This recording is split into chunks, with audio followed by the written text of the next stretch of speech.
Vamos a explicar cómo se construyen las matrices de simetrías en el espacio. Primero estudiamos la simetría respecto a un plano.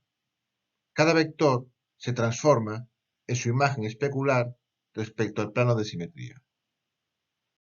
Los datos necesarios son el producto escalar con el que trabajaremos y, por supuesto, el plano de simetría, dado por dos generadores.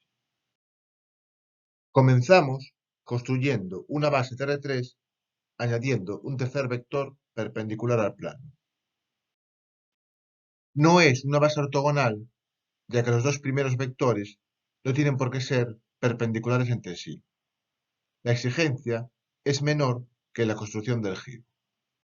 En la base B, la matriz de la simetría es diagonal, donde aparecen dos unos y un menos uno. Los dos unos reflejan que los vectores del plano se mantienen invariantes por la simetría, y por tanto sobre ellos actúa la identidad. El menos uno aparece porque el tercer vector, que es ortogonal al plano, se transforma por la simetría en su opuesto. Terminamos con un cambio de base a la base de partida. En este caso, como la base construida no es necesariamente ortonormal, la matriz de cambio de base no cumple que su inversa coincida con su traspuesta. Veamos un ejemplo. Trabajamos con el producto escalar usual y queremos la matriz de la simetría respecto al plano generado por los vectores indicados. Primero calculamos un tercer vector perpendicular a los dos dados.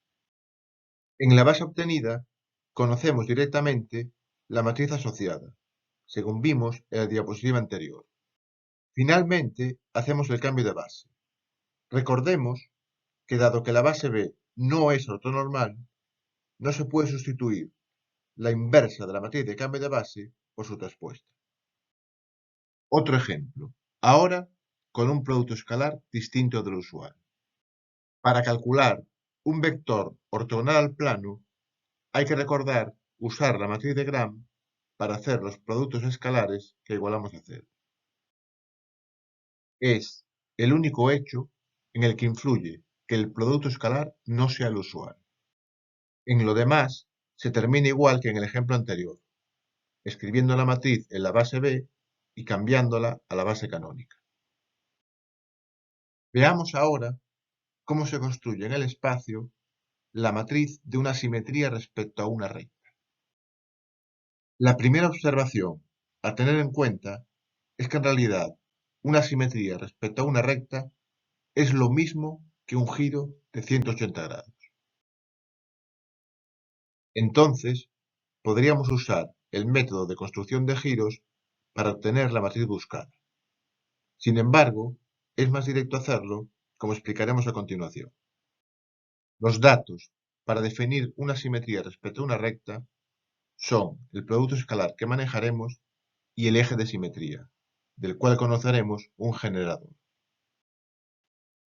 El primer paso es construir una base adecuada, añadiendo dos vectores independientes entre sí y ortogonales al eje de simetría.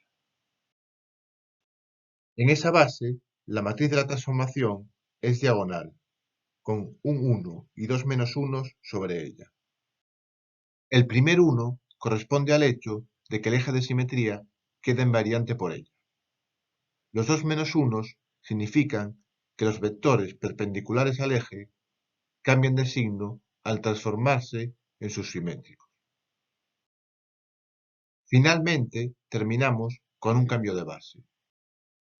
Dado que la base construida no es necesariamente ortonormal, la matriz de cambio de base no cumple la propiedad de que su inversa coincide con su traspuesta. Para terminar, veamos un ejemplo de simetría respecto a una recta.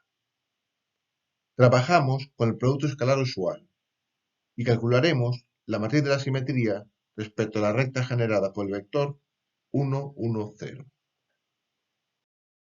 Calculamos los vectores ortogonales al eje, es decir, aquellos cuyo producto escalar con su generador es nulo. Escogemos dos vectores independientes cumpliendo la condición de perpendicularidad obtenida. En esa base, la matriz de la simetría, según hemos razonado antes, es conocida y sencilla. Por último, realizamos el cambio de base a la base canónica. La inversa de la matriz de cambio de base no puede sustituirse por su traspuesta, porque la base construida no es ortonormal.